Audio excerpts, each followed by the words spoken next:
All right, welcome to Beyond Baseball, episode number 4. We are here. I am here as always with Dr. Caleb Mezzi. How are you doing today, Caleb? I'm good. I'm glad that we're keeping this going. We have our fourth batter here, the fourth episode. We have a fun one here. We have a funny guy and a guy who really understands himself, which is always a good thing. Yeah, I'm excited. We have a really special guest that we're going to get to here in a bit. We had Tyler Zuber of the Kansas City Royals.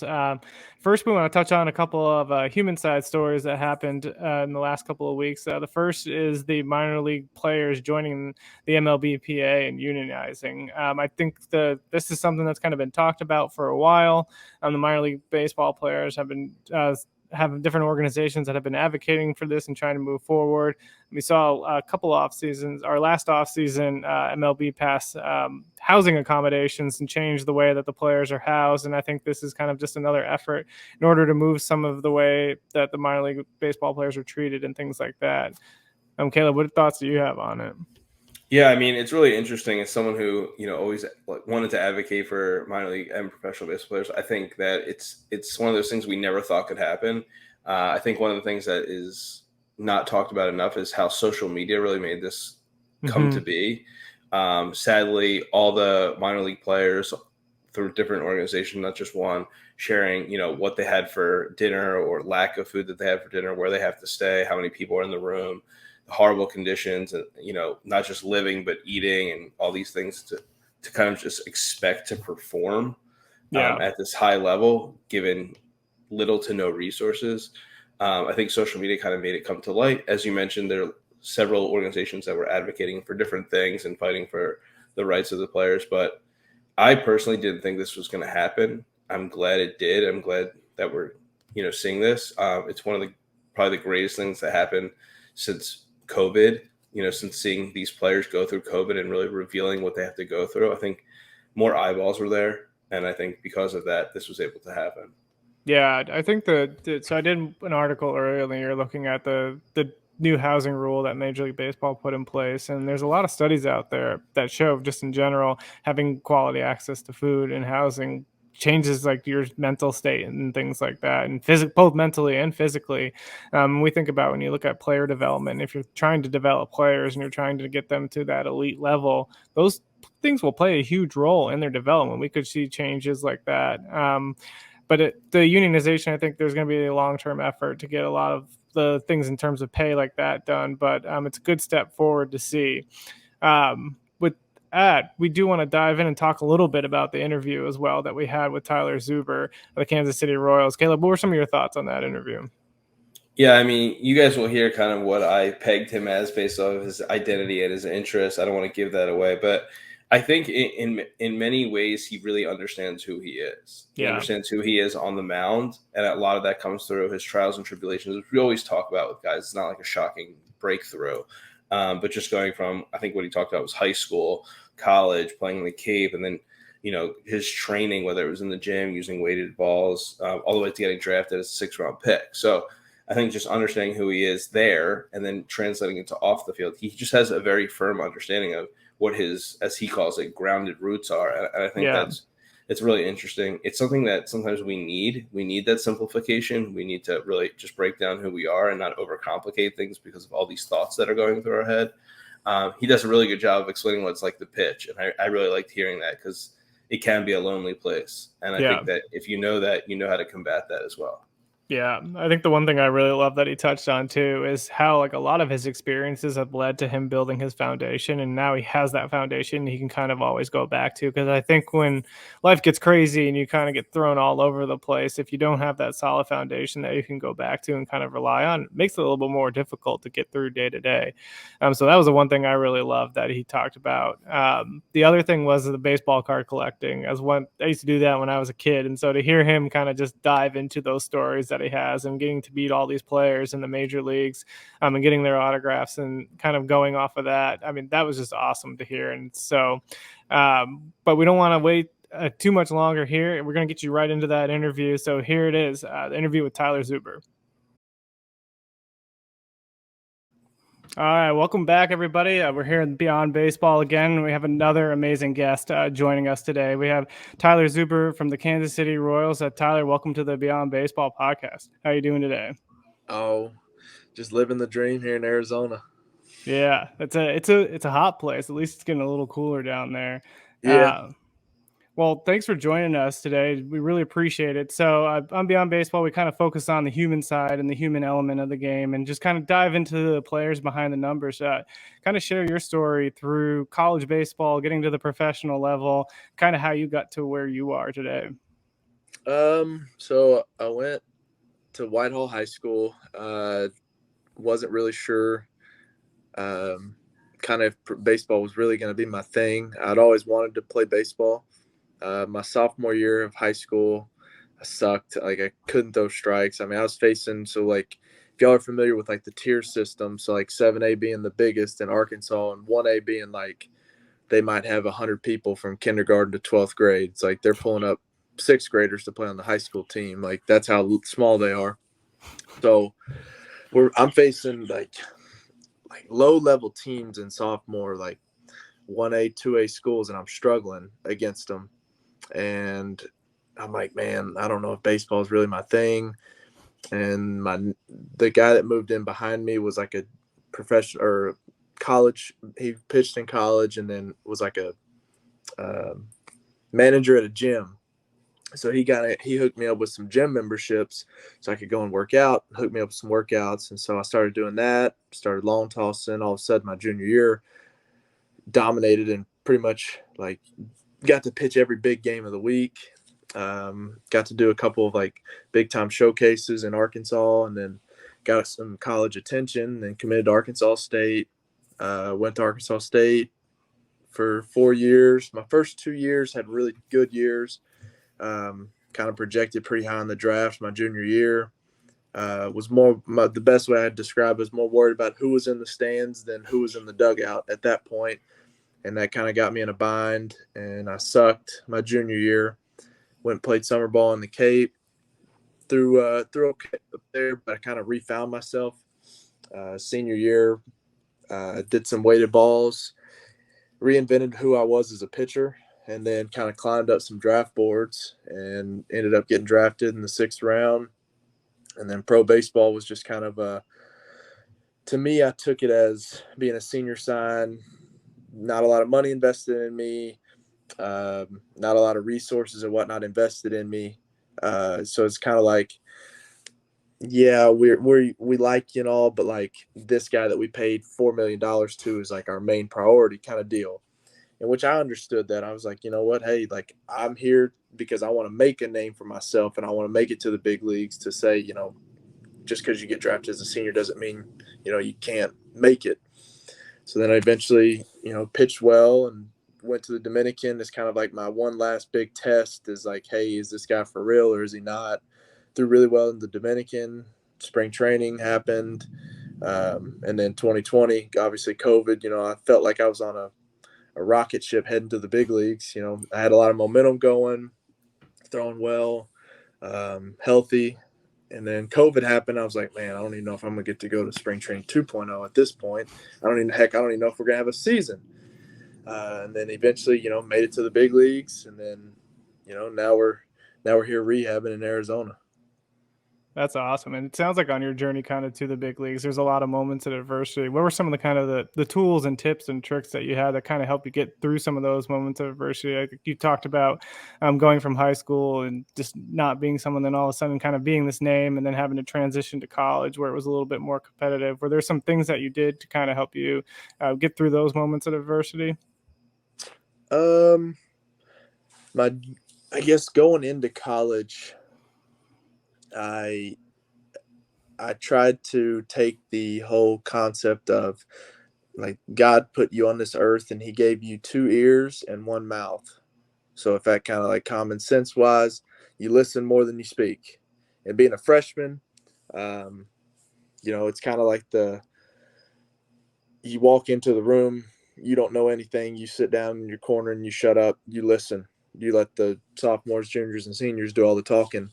So I've really kind of tried to be as humble as possible, kind of down to earth, just try to, hey, where do I need to go kind of deal. And then as soon as I started doing well, my sophomore year, kind of tried to evolve into a leader almost kind of. And then my junior year, when I sucked really bad, my coach, he sat me down and had a meeting with me and basically was like, hey, like, it doesn't matter what happens next. It's all about what happens in that clubhouse first. And I was like, you know what? Like, you're right. And he's like, there's a lot of guys in there that thought you were more worried about yourself than you were about the team. And I was like, man, like, this is kind of a reality gut check here for a minute. I was like, you know what? You're right. Like, I don't have anything. I can't argue with him and say, no, well, like, no, you're right, dude. Like, I was more worried about myself than I was the team. And so then I kind of took that into summer ball and was like, you know what, I'm going to focus more on the team and who's there, get to know the guys, hang out with them, go out, be friends, do stuff with them, kind of like plug myself into the team to kind of get that camaraderie back. And then whenever I go back to college, just keep the train rolling. And, it worked. And then I went back to college and literally everything started falling into place. And then obviously I knew I had to make a change for myself because I was, I call myself a stock righty. I was 90-92. There's a million other guys in the country that are 90-92, but what's going to set me apart from that one guy that'll make that one team want me? And so that's why I did the weighted ball stuff. And then, pro ball, obviously it teaches you to be humble. Like, this game will humble you quickly if you're not humbled. So, pro ball has had its moments where it's humbled me. And then obviously surgery wise, having that has definitely kind of been like a big humbling experience. Because to me, I don't know if, I'm going to come back and be able to play. That's the big question right now is, I was this, like, I could throw this, my velocity was there. I made it to the big leagues. I did all this. Okay. But now that I've had the surgery, what happens? Like, something else might happen, elbow might blow out, something worse in my shoulder could happen. I don't know. Or it could be the flip side. I come back and better than ever. I could come back just as good, if not better than what I was. So that's to me is like the big question, but it's kind of like in my head, it's just a trust thing. It happened for a reason. I don't know why it happened. There's a bigger story to things, and I'll find out. Hopefully I start throwing in 2 weeks. So hopefully I find out then. But in a year, whenever I'm back in games, that's whenever the true test will happen. If I'm where I was or better. So Tyler, you talk a lot about your evolution as a pitcher. You talked about, like, when you were not good, having the opportunity to work out at a gym, kind of improve yourself as a person, but then also as a pitcher, and then talking about weighted balls and that kind of, from Arkansas State to the Cape to the weighted balls to the pros. I'm curious about you as a person, right? Your identity. How has that evolved? And you could go as far back as you want with Whitehall, or, it could be from the weighted balls, it could be from the gym, it could be from now. How would you describe your identity off the field?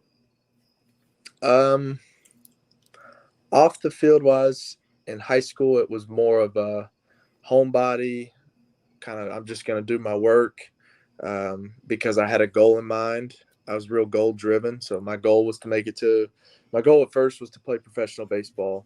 And I was like, I got to make it to college first because I knew I wasn't going to be a high school draft kid.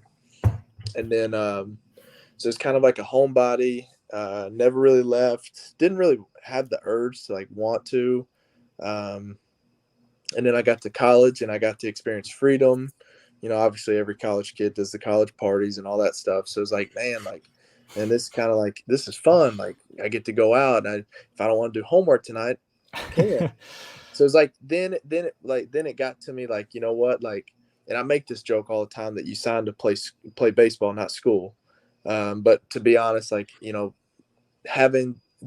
playing college baseball was the best thing for me because it taught me as a person priorities. And, I got to wake up and go to weights. After weights, I got to make sure I fuel up and eat breakfast because I got practice. And I got to go to class. After practice, I got study hall. I got to make sure I get my homework done. And then I got to go to bed because I got conditioning the next morning or whatever. So like Like, whereas some guys are like, I had some buddies that were in fraternities and they're like, man, like, come on, dude, like we got a big party. I'm like, man, like I literally, I can't, like, as much as I want to, like, I literally can't. Like, if I go out and stay out till 3 a.m. and then wake up at 5 for conditioning, it's like, now that just sets me back for 3 or 4 days, and now I can't recover from it. And then professional baseball to me, or I guess my junior year, really taught me like humility, definitely like humbleness. Like I'm talking about like took me from the top of the world to the bottom of the barrel. And then professional baseball just constantly reminds you to be humble, in mysterious and sometimes obvious ways. No matter how good you might think that you are, you're not as good as what you are, because this game is nothing but failures. And if you go into this game thinking that you're going to be elite, that's a great mindset and all, but you're not going to be. Like, Mike Trout, Miguel Cabrera, those guys that hit 300 year in and year out, they fail 7 out of 10 times still. So, but for me, that's, to be honest, that's kind of like the big thing is learning to just being more humble as a person. There's moments when you're sitting in the clubhouse shooting the crap and, you let your cockiness kind of flow out a little bit, but still, like, at the end of the day, you want to be viewed as humble.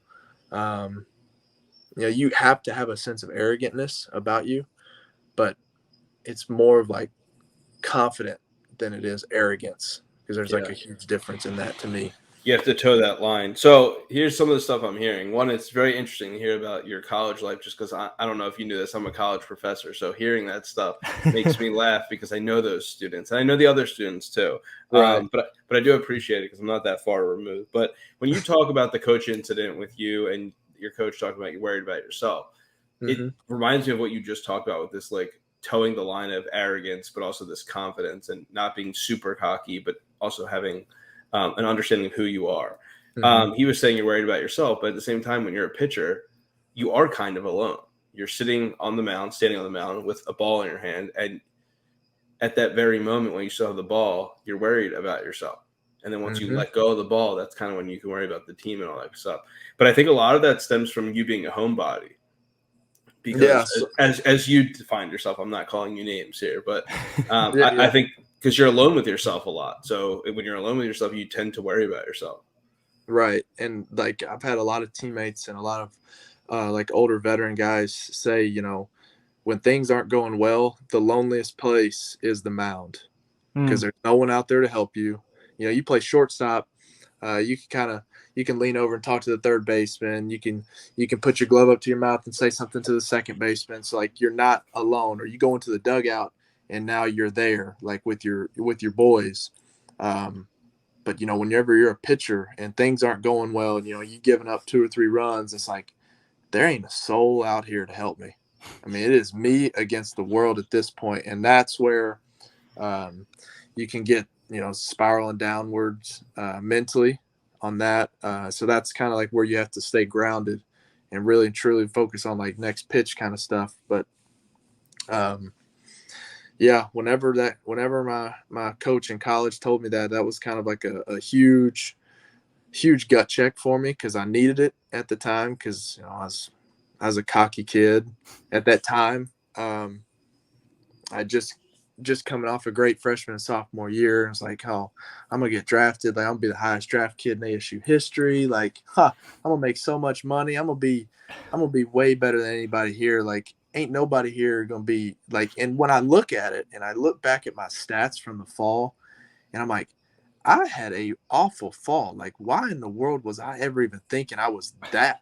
Like, if I was a senior that year, I would have put me in a trash can. Like, I would have just buried me. I'd have been like, are you kidding me? You're walking around here thinking you're the hot stuff, and you've got a 5 ERA, and you're supposed to be the dude. Like, what are you doing? And so now whenever I look at it, I'm like, you know what?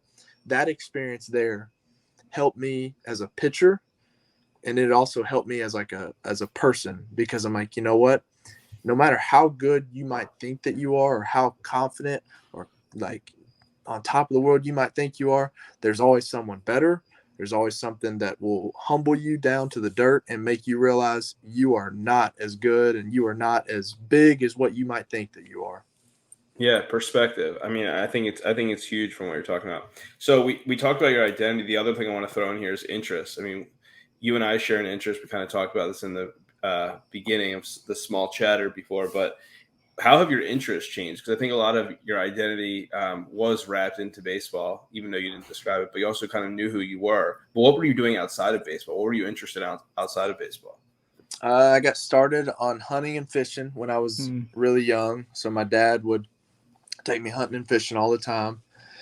And then, when I was in elementary school, my reward for getting straight A's in school was they had a thing called Sweet Spot Classic. And it was made by Upper Deck. You get like a box of 30 cards. But one of the cards is a sweet spot on a baseball signed by a pitcher, or not a pitcher, but a baseball player. And so they had cards of like patches of players and whatnot. And my cousin owned a video game store, which I'm huge into video games too, but he owned a video game store, but on side of it was also cards, Pokemon, Yu-Gi-Oh, literally all the like animated type games, and then football cards, baseball cards, basketball. And so my dad, every time that I got straight A's, I would go down and I would get a box of Sweet Spot Classic cards. And so I remember it started when I was like in probably 4th or 5th grade, maybe. And so then I started collecting them, and then I got away from it the older I got, because I wanted to focus more on baseball. And I was like, I'm kind of over the card stuff. So I started just playing video games, hunting, fishing, and then worried about baseball. And then COVID happened, and I was like talking with Daniel Tillo a lot before, and he's got a YouTube channel of baseball cards, and he's got so many cards he don't know what to do with. And so I was like, you know what, I'm gonna go home and I'm gonna open up my boxes that I got, and I'm gonna just see what kind of gems I have in there, because now that I've learned, that there's a lot of money in it, I was like, man, well, maybe there's some that I'm like, you know what, I don't really cherish this one as much. Maybe I can sell it or whatnot. But then I started looking. I was like, man, like there's so much stuff. And I was like, you know what? How cool would it be now that I've made it to the big leagues? Why not if I start trying to collect guys and I try to like get something signed by each player, or like get something signed by a specific player on each team that we go to? And I was like, you know what? I'm going to start doing that in 2020. And so then I started that. And so I've got a bat and a ball signed by Miguel Cabrera. I've got a bat by Nelson Cruz. I've got 2 balls by Yachty. I've got Hall of Famers. I've got jerseys by Alex Gordon, Duffy, Salvi, Greg Holland, and Ian Kennedy. And then I've got I just recently bought a Torrey Hunter jersey because he's from the same hometown as me. I got it signed by him. I've got a Nolan Ryan baseball. What else do I have? That's it for now, I think. But whenever I get back to the big leagues, my goal is just keep it going. Because I want to have a memorabilia room in my house where I've got jerseys hanging up next to mine and all that stuff.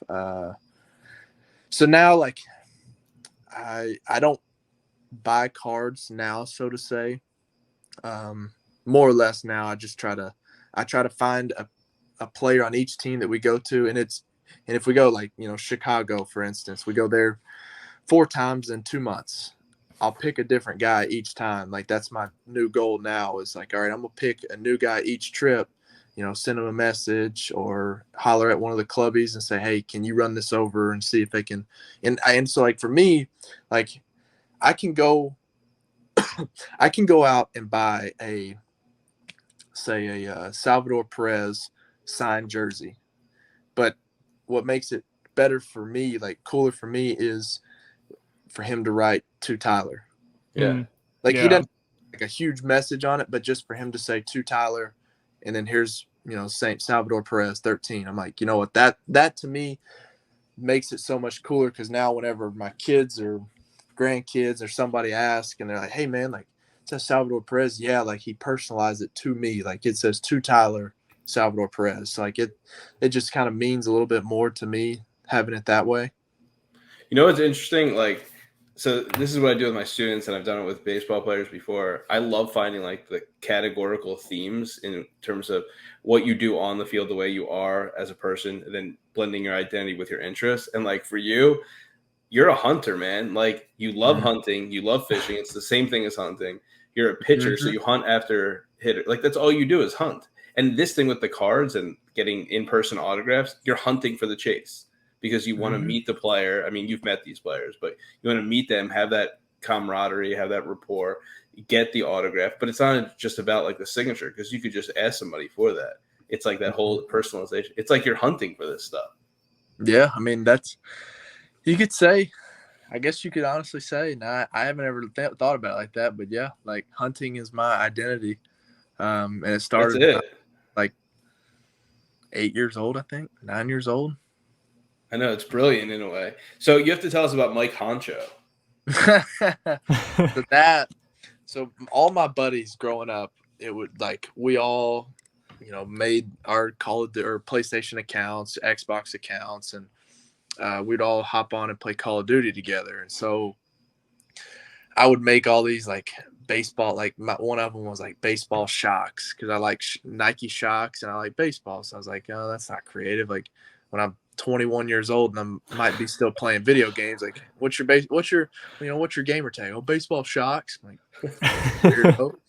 So like then everyone started coming up with like these creative names and whatnot, and I started like seeing like all these creative names. I'm like, man, like I want something that like when I say it, it's like, man, that is a good name. Like that's creative. And so my favorite actor is Will Ferrell, and I love all of Will Ferrell's movies. So I was watching, and I started on Step Brothers. I was like, man, like Nighthawk, like Dragon, no. And then I watched Talladega Nights, and I was like, Mike Honcho. I was like, there it is. There's my name. And that was in high school. So I got a PlayStation 4 before I went to high school or before I went to college, and I made it as my like gamer tag name, and so that stuck with me. And then I got the Pro Ball, so still Mike Honcho. And then, then all of a sudden I started playing with more guys in the organization. And now some of those guys don't even call me by my name. They call me as Honcho. What's up, Honch? Like that's all they call me as. Honch the Hunter. And so all my friends that I play with online, now that's the only name they call me as is Mike Honcho. Like, what's up, Honch? Like no one ever calls me as Tyler Zuber, nothing like that. It's always Honch or Honcho. I'm like, this name is stuck now, and I'm rolling with it now. Did you change your name in MLB The Show to Mike Honcho too? Is how that would be my Players Weekend name if I could. The one question I have too that I think of is thinking about all these passions outside of the game.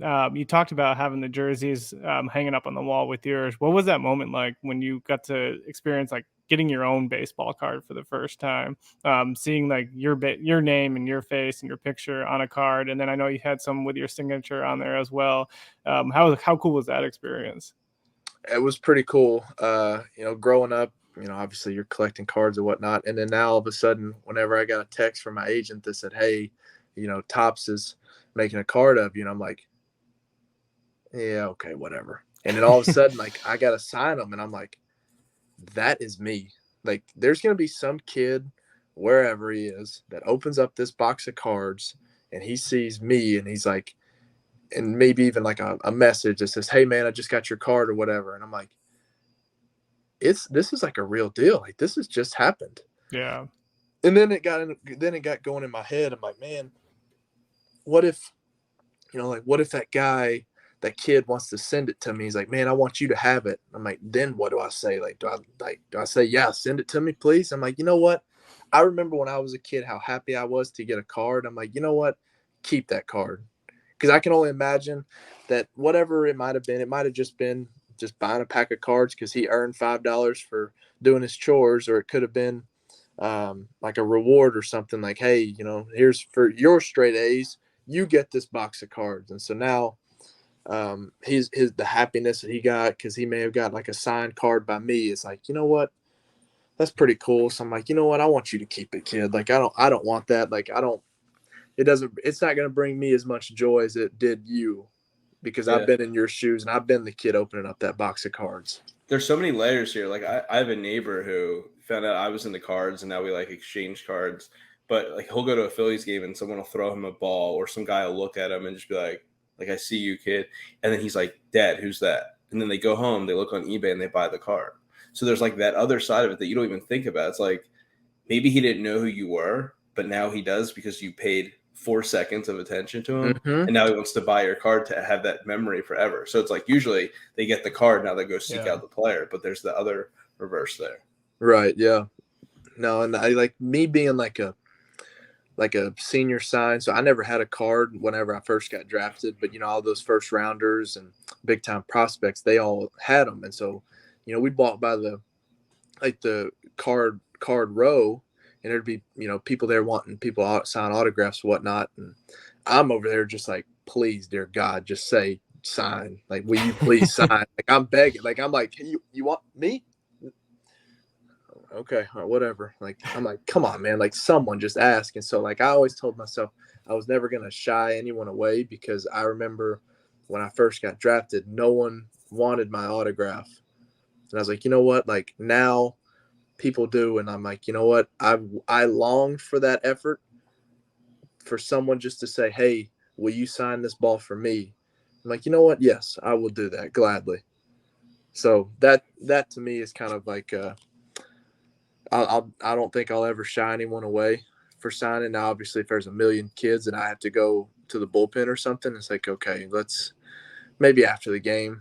But right now, I kind of got to go do my job, or otherwise I might get fired. Well, I'll tell you this is just my tip to you, that I think something's happening in the industry of like card collecting, autographs, all that kind of stuff, memorabilia, which is, I think there's going to be intense value years, probably decades down the road, of things with multiple Hall of Famers on it. So like I have this card, I don't know if you can see it, but if I go this way, I guess there's a Trout card with Betts and Judge on it. Those are 3 potential Hall of Famers. Now, it's not a PSA 10, it's a PSA 9, but it's a hard grade. So having that card, I think like you talk about your Yachty, if you could get a jersey signed by Yachty and Waino, like that adds so much more value. Like any kind of thing where you could add multiple people. So like obviously Miguel Cabrera and Mike Trout would be like amazing, but you have that access, you enjoy that stuff. And I think bringing like, the extra layer of it, of like, oh, we have 2 Hall of Famers or 3 Hall of Famers, that tells a story. I think that's awesome. I mean, that's like the beauty of All-Star games, right? But I think in this sense, it's instead of isolating the one player or isolating the one autograph, you're kind of bringing this. Why do I want these 2 people together?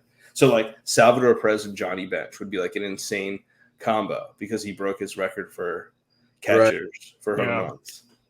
I think if and when I ever make my first All-Star game, I don't know how the gear there works, jersey works, but I think I would take one jersey. If I got 2, I would take one of them, and I would try to get everybody to sign it.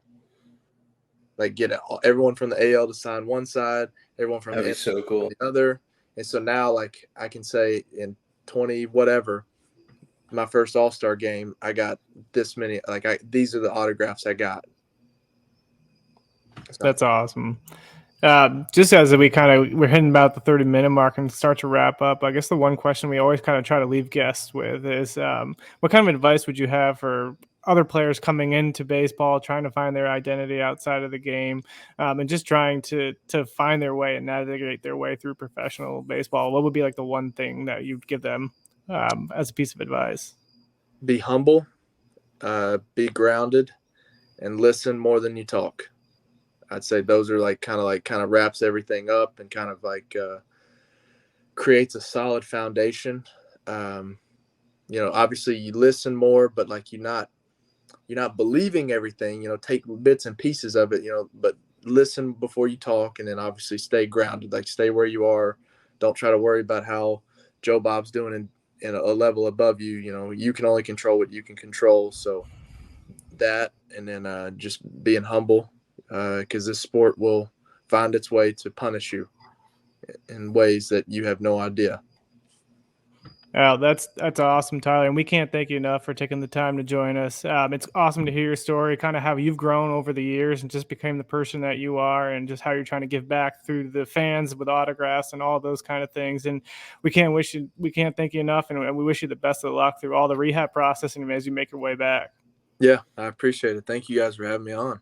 Tyler, thank you. We'll call you Honcho the Hunter from now on. Fair enough, man. Take care. Thank you. Yeah, thank you guys.